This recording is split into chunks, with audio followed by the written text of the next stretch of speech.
Hey everybody, this is herculespetix, founder, curator, docent, and gift shop employee of the herculespetix Academy of Comic Book Studies. Today we're going to continue our scholarly examination of Epic Illustrated Magazine. We're up to number 27, the December 1984 issue. Start off with a pretty nice fantasy painting by Clyde Caldwell. I remember Clyde Caldwell from the late 70s. I had some science fiction fanzines, horror fanzines.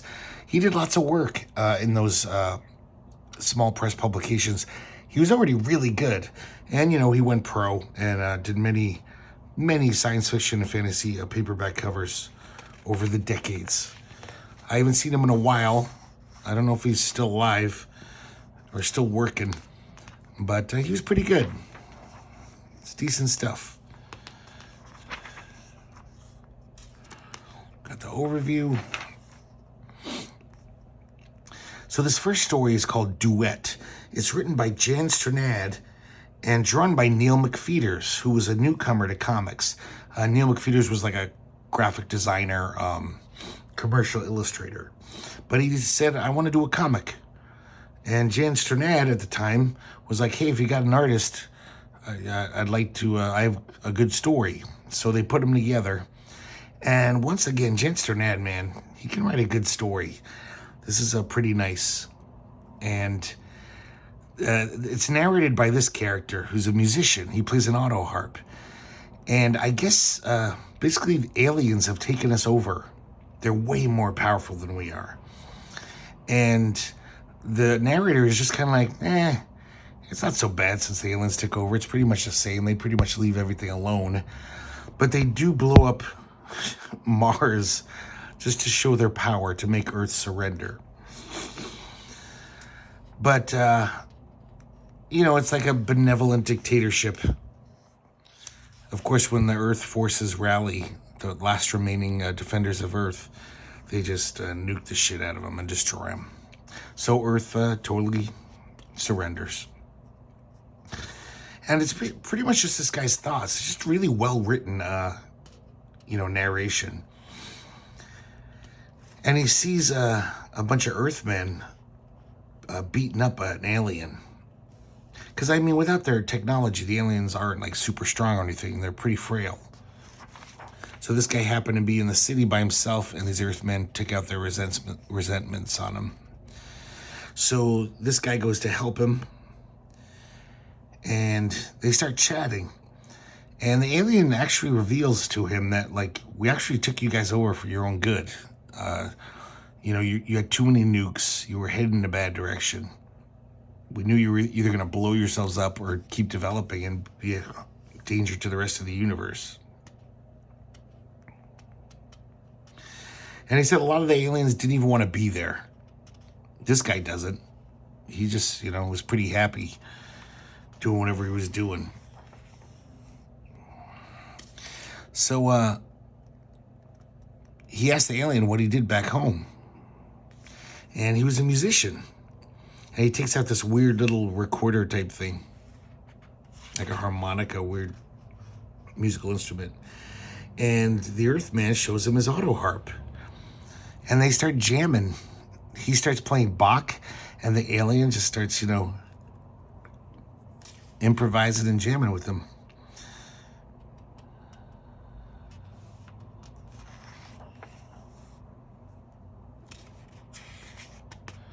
And then the alien dies. That's the last thing he does.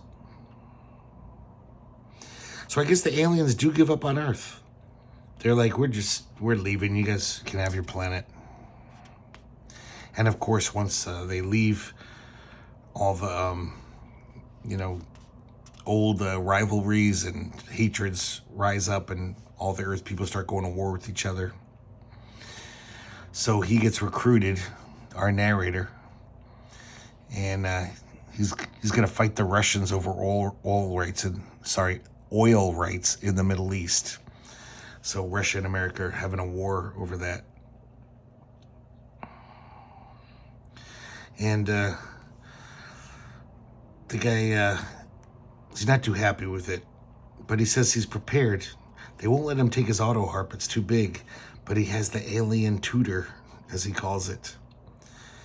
And I like this. He says, and who knows, late at night, off in some dark corner, I may run across some Russian with a balalaika or something who wants to play a duet. Yeah, Jan Strnad knows how to write. It's a good little story. I didn't even comment on the art, but yeah, it's pretty decent. It's just very, this guy can draw, but nothing too exciting. Here's a little preview of a new book coming out called Castles, drawn by Alan Lee, the fantasy painter. And just, it's an excuse to show some of the art off. Here's a preview of Groo. Groo the Wanderer is coming to Epic Comics. So Epic Illustrated decided to have a little preview to whet your appetite. Groo had already appeared in like a couple short stories from Eclipse Comics, but now Epic is taking over Groo. So if you're not familiar with Sergio Aragonés' Groo, it lasted forever. Hundreds of issues, I think there are of Groo, at least 100. And Groo is just like a really stupid Conan, and everywhere he goes, he causes devastation. A lot of times inadvertently. He's just because he's such a moron. He always comes out smelling like roses, though. Groo's pretty formidable, and usually comes out on top. But whatever he does, even though he always wins, there's a lot of collateral damage, and a lot of people suffer. It's really nice lettering by Stan Sakai of Usagi Yojimbo fame. He's lettered all the Groos. And coloring by Tom Luff. So this is a typical Groo story. So Groo and his, Groo's in an army. They have this battle, and his side's victorious. And he says, Groo, deliver these words of peace to the Kalelis, or the Kalelis, and try not to kill any of them. So I guess they're sending Groo as a diplomat, which is a really dumb idea. And, it shows him traveling. I keep doing this. I keep forgetting to mention. I'll mention it later. But I just love how much stuff Sergio Aragonés packs into every page. Look at all these panels and just lots of illustration. He doesn't skimp on the ink. So he's on this long journey trying to find the Kalelis. He doesn't even know where they are. And he finally finds out that they're in a certain valley. So he's getting close to him. He sees he's really hungry, though, from his journey. So he sees these two little lizard creatures in a pond, and he kills them and eats them.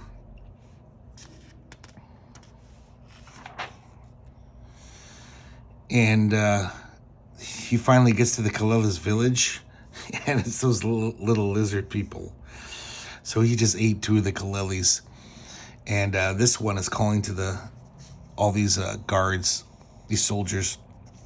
And they translate his words: slay the filthy cannibal who ate Huey and Louie. And Groo is just like, I have a feeling my message of peace isn't going to go over very big. He knows he fucked up.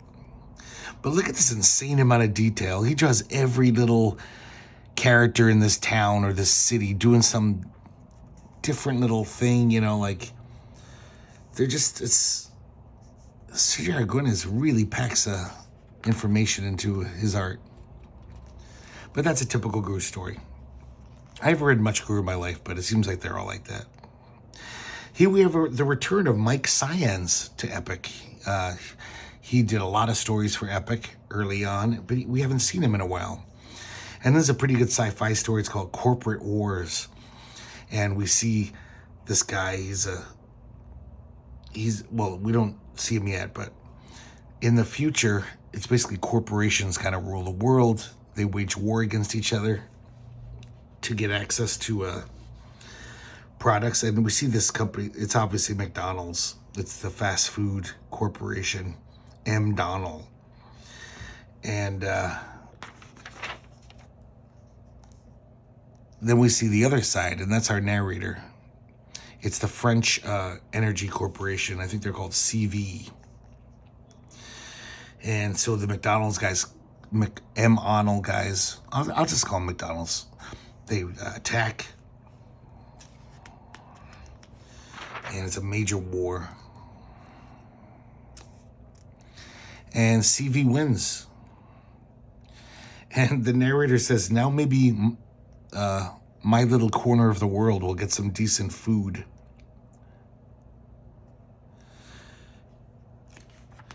So we cut away to this guy's wife.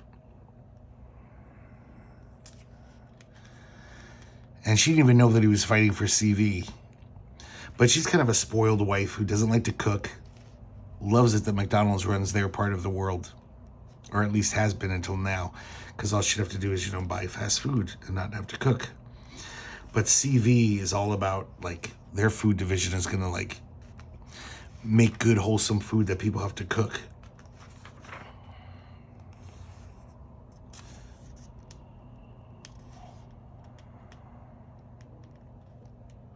Yeah, it says, CV's intention was to sell food with substance, less preparation, less hype. So he gets home to his wife, and she's like, I hope you're satisfied. And all the commercials now are, hyping this, French food.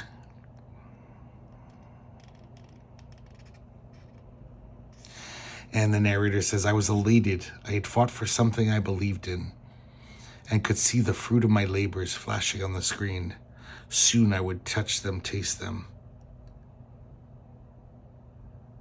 So basically he fought this war not for God or country or glory. He just fought it so he could get some good food, have the CV Corporation take over his neck of the woods. So it wouldn't be the McDonald's monopoly anymore. Here we have a little introduction to Cobalt 60, which is going to be a new series in Epic Illustrated. Has a quote from Vaughn Baudet and his son, Mark Baudet. So this is nice. They reprint the original Cobalt 60 story that was in Wits End magazine. It was also reprinted in some undergrounds. This is a pretty early Vaughn Baudet. I think this was 67. Let's see.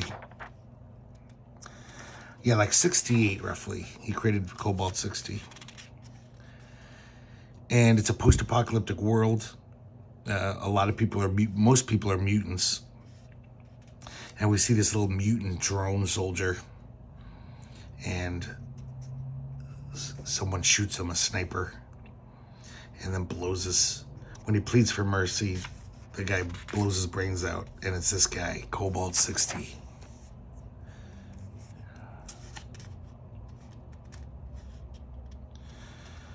So we see this, there's a few humans, who aren't mutants and with their mutant drones, and they're, it's like some military operation.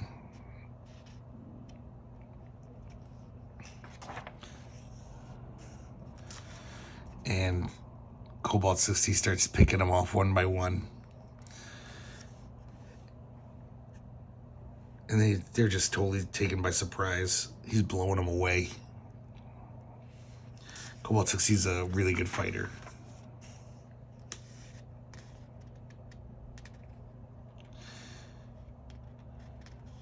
So that's basically all this comic is. It's, a battle. Cobalt 60's taking these guys out.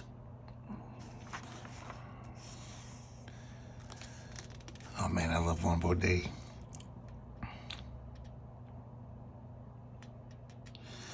So he's got the leader, the last human guy. And he says, you mutants, you wish you could be human like us, but you're a monster. And Cobalt 60 says, you are the murderers, you are the monsters. The radio people are trying to exterminate all mutant races, genocide. So that's what these people have been up to. That's why Cobalt 60 is their nemesis. They're kind of like anti-mutant Nazis. So that was the first, I believe, only Cobalt 60 story. But Vaughn Baudet apparently at the time had made all these other characters and wanted to continue Cobalt 60. But He didn't. So Mark Baudet, once again, exhuming his father's corpse, which is basically what he's done his whole career, he made this new Cobalt 60 serial for Epic. He got Larry Todd to write the story, and he does all the artwork and coloring. So we see Radio City. That's where those, the humans live, the last remaining non-mutated humans. And their leader is just a weird little vainglorious, pompous, evil piece of shit. His prime minister, Polonium-210, is summoned. I gotta say, that's a really nice panel here with the city. I like that. Yeah, Mark Baudet's got chops. It's just kind of weird. He just wants to totally draw like his dad for the rest of his life.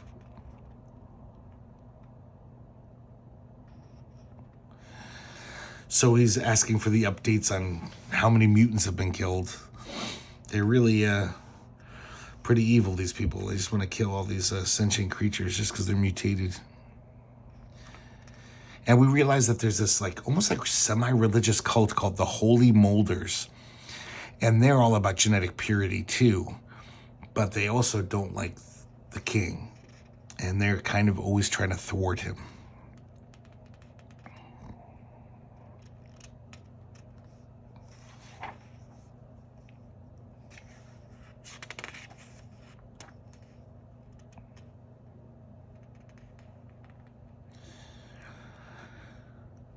So I'm pretty sure this soldier who's dying, he's recounting to the king how they were ambushed while they were, on this military operation.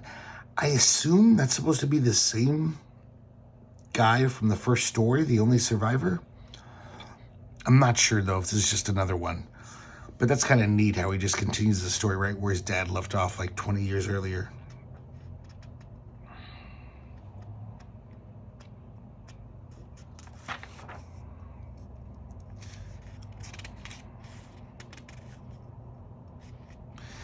So Polonium-210, he's his advisor. He's kind of giving him a little shit about his decisions. He's like, FE56 would have never have done that. And FE56 was the previous king. He was this very charismatic, tall, muscular dude with a hot wife. But when he was ruler, the mutants weren't doing anything. The land was full of plenty. Everything was going great. But then things went to shit, and FE56 was killed by some mutants. So his prime minister, who's now the ruler, Strontium-90, that's his name, he becomes king.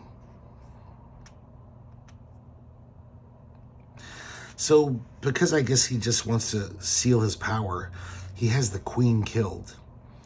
And the queen knows something's up, so before they can grab her, she sends her child out into the wilderness, into the eastern wastes, with a trusted guardian. Because she knew Strontium-90 was up to no good.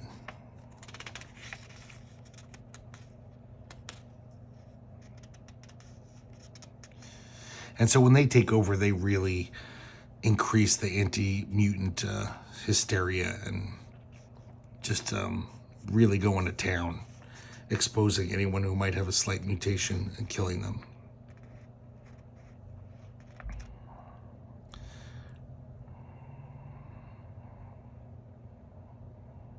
So now we cut away, and we see that FE56's son is Cobalt 60. That's the one the queen sent out into the wastes. And he had a mutant guardian. And he gives him his little white costume. He's like, this will cover your mutation.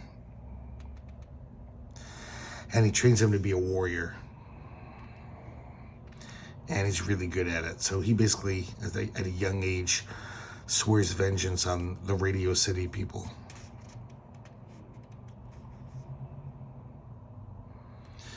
This is fun. Getting to see Von Baudet. It's almost like he didn't die. His son is just totally drawn like him. There's some nice colors. I wonder if Larry Todd helped with the painted colors, because he's a painter. Cobalt 60, the angel of death, destroyer of the radio people. So now we cut away to Strontium 90. He's pining in his tower for BBC, heiress to the throne.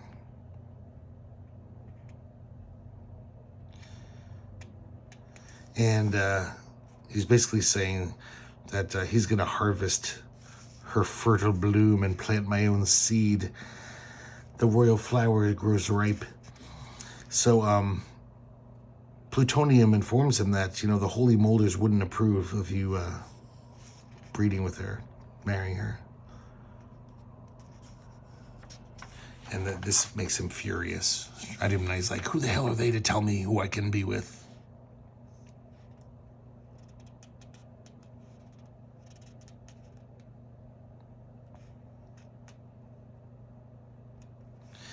And it continues next issue.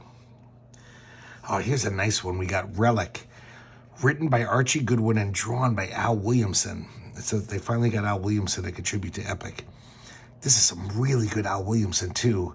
This is 1984. I can't remember the last time I saw Al Williamson draw, put this much work into a page.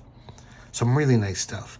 If you know anything about like comic strips and stuff, and Archie Goodwin and Al Williamson are long-term partners. They did Secret Agent Corrigan for, 15 years.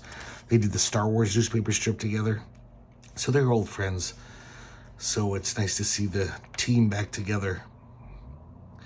And this is just about a spaceman who's just kind of bored with the whole, like the modern space travel where it's almost everything's done by machines and drones.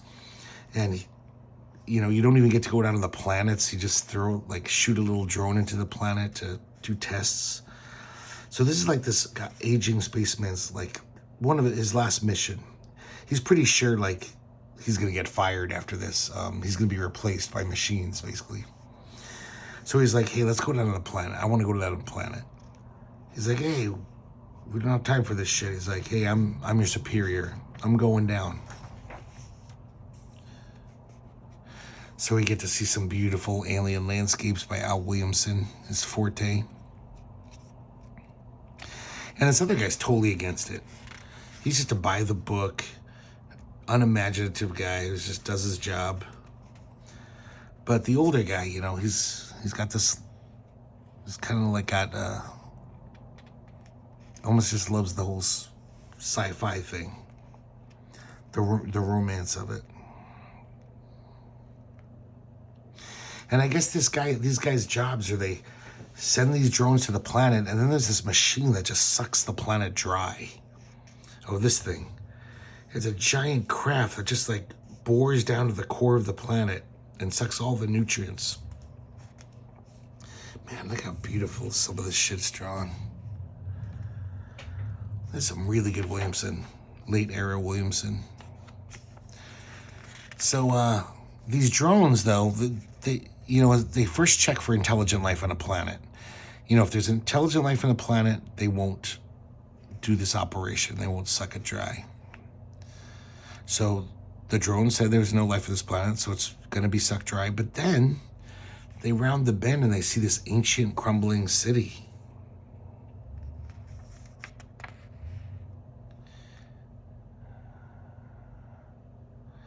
And it turns out there's a statue there.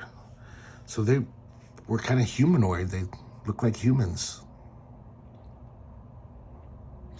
And of course, Jarrell, his lame co-worker's just like, no wonder the creators of this place died off. Their architecture is totally indulgent, decadent. Because, this guy's just totally, practical, and he's got no soul.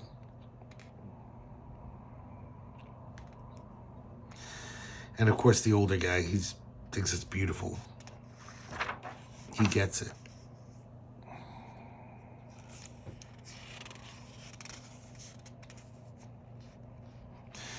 So the old guy's just like, we can't keep doing this. Like, this whole sucking the planet is, it's going to destroy the city. And Jaros had enough of it. He actually strikes out at him and knocks him on the ground.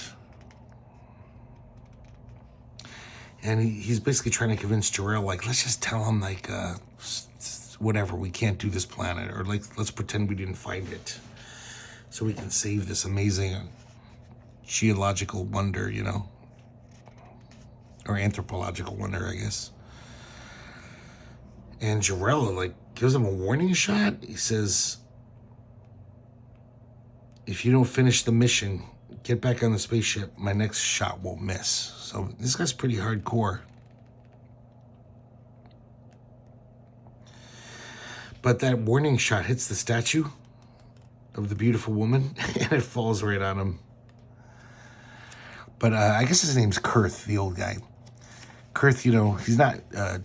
takes Jarrell back to the spaceship, puts it on autopilot, and sends them off. And he tampers with the controls, so it'll take him a long time to find the planet again. Also, when the next ship comes along, they'll sense his life force, and they won't suck it dry.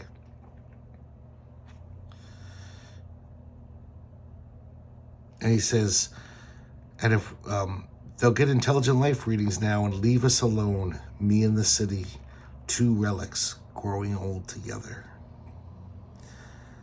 And it's dedicated to Roy G. Krenkel, who recently died at this point. Those guys were all good friends, well, especially Al Williamson. They were like best friends. But Roy G. Krenkel was also known for this beautiful, ancient, lost cities, drawing that kind of stuff. This looks like it could be Roy Krenkel art. Kind of a nice little story. Here we have Fire's Kin, A Morrigan Tale. This is written by Elaine Lee, the woman who did those Starstruck comics in the 80s with Mike Kaluta. But more importantly, it's drawn by Charles Vess. And this full color Charles Vess painted. Really nice stuff. Charles Vess is a great illustrator, but who knew he could paint so beautifully? This story is kind of, I don't know what to make of it. Maybe I'm just too linear. My brain, I didn't quite get it. There's this old witch. Look at these beautiful colors, though, in the sky. How good this is. And everyone talks in this kind of weird diction, this weird dialect. It's kind of hard to read. It's kind of neat, though, it's interesting. The way they have this weird, it's almost like pogo dialogue, So this old witch hangs out with this kind of like sprite, this little angel sprite. Look at that sky. And something about the elementals is out of whack. It's like I don't even want to care about the story because the art's so nice. The colors and everything. There's this evil water elemental who's got this handsome man captured. Look at that tree with all the moss on it. So beautiful. So they figure out a way to make her free the boy, or the young man. They blow this fire on her. She releases the guy, and he can go back to his people. I'm not even sure what the hell's going on here, to be honest. I really don't care, though. Really great colors. And at this point, Charles Vess was pretty much just a black and white guy. Here we have chapter 3 of Toadswort de Ampelstone. And Waxroth, the prince of the castle, well, I guess lord of the castle now. He's really getting nuts. His paranoia is full tilt. Turns out that the king is going to visit Ampelstone with his army in tow. And of course, Waxroth has been totally paranoid that the king wants to take over Ampelstone. But his son is going to be do his investiture tomorrow. So, his advisors are saying, Bitterbur saying, hey, he could be here to see your son, get invested. It's not necessarily like he's going to attack us. Look at that. Man, Tim Conrad. That looks like a photo, but not in a bad way.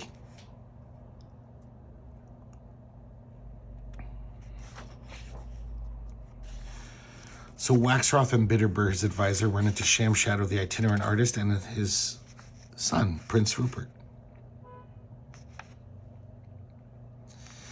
He tells him that his wife has been evading him to paint her portrait. So he wants to paint his, because he has 3 paintings to finish. But Waxroth says, well, I'm busy. Toadswort will take you up to her room with express orders that she has to sit for your painting.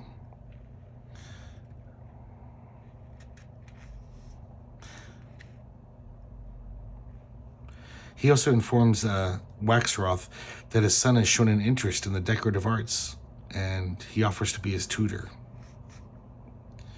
And Waxroth says, that's ridiculous. Rupert's going to be heir to this whole province. He doesn't have time for such silliness like art.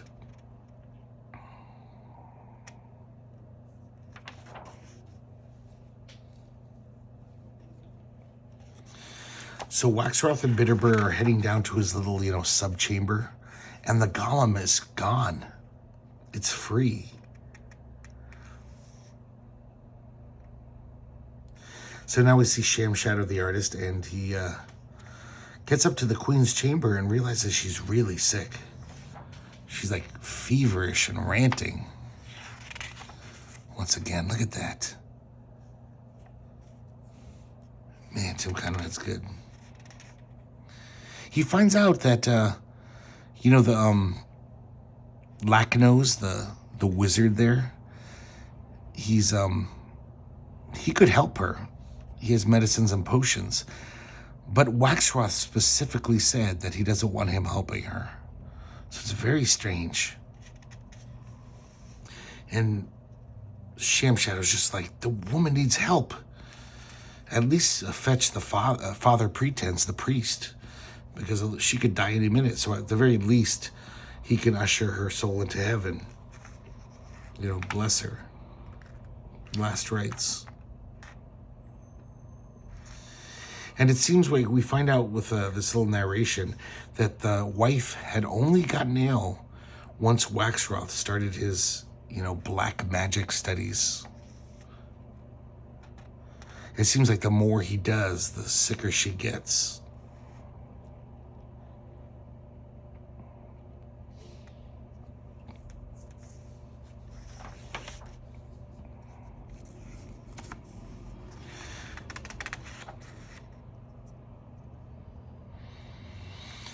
So Toadswort realizes that only Lacanose can help the situation. Because, Father Pretense, the only thing he has to offer in defense is ritual and dogma. Bitterbur and the captain of the guard, they're just too loyal to Amplestone itself. They're not thrilled with Waxroth, but they're loyal to the leader.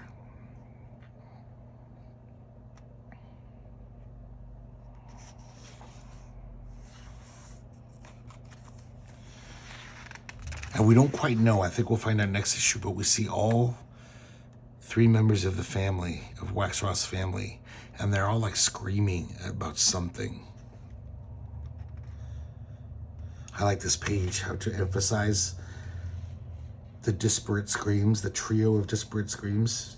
It's just like this one panel. It really makes it seem important. And then Toadswort is leading the Father Pretense to the Queen's chambers. And they look up. And I love the storytelling here with these 3 long panels. And it's Prince Rupert. And he's hurtling from the top floor of this tower to his death. And of course, Toad Swart, his narration is like, oh man, as if things weren't bad enough. So we got to wait till next time to see what's up. The Last Galactus Story by John Byrne with Terry Austin Inks. Galactus's Herald, Nova, is at this door. And when she touches it, she has these visions. I kind of like this more looser art with this weird colors. It's kind of a nice page. Maybe because John Byrne doesn't have to draw the human body. And we can see its deficiencies under his pen. So she's in this, as we said last time, this abandoned city. And I guess she finds the whole story. It's like psychically tells her the story. These was a very harmonious race. They just lived, their consciousnesses, God, I could never say that word. Let's just say their minds could expand throughout the universe to explore. But they saw their own demise. They got so smart. They saw how they would die. So then they went the other way, and they strip mined the planet and built all these ships to transport everyone, you know, off the planet before this thing could destroy them. But, you know, it took too long, so they were taken. They ran out of time. So all these ships were just unused, and all the people are gone. Nova hears a little call in her head. It's Galactus. So she flies up to Galactus's ship, and here we see Galactus. And there's some kind of cosmic calamity happening. So I'm sure we'll find out next issue. And then we got the letter pages, feedback. So that's it for Epic 27. Pretty nice issue. Yeah, there's some good stuff in here. But I hope you liked it as much as I enjoyed reviewing it and rereading it. And I hope to see you here next time at the herculespetix Academy of Comic Book Studies.